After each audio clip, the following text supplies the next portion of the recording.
জায়গা থেকে কিছু বললে কিছু করলে সেটাকে তো আমি ওন করে বলি, আমি তো বলি যে আচ্ছা ঠিক আছে এটা this is what is happening. আমি সত্যটা তুলে ধরলেই সেটা আসলে সত্য তো সত্য, এটা কারো এগেন্সি যাবে কারো পরে যাবে সেটা তো আমার দেখার বিষয় না, আমি তো কাজে আছি।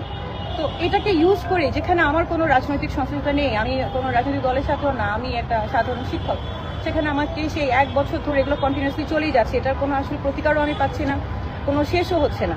মামলাটা একদম লাস্ট মোমেন্টে এসে আমার আসলে ধরছে, আমি মনে করলাম যে এটা তো শুধু আমার সাথে না, আমার সাথে দাঁড়িয়ে থাকা ঝুমা, সালমা, উমামা, মনসুরা, আমাদের madam Saima Ferdous madam, Lutfa madam, কে বাদ আছে? কোনো কেউই বাদ নাই আসলে।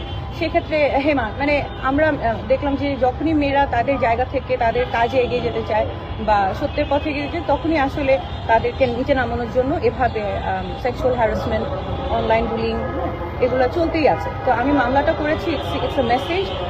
আমি তো বলেছি যে যারা অজ্ঞাতনামাও আছে পরবর্তীতে যদি এগুলো কন্টিনিউ করে তারাও এই মামলার মধ্যে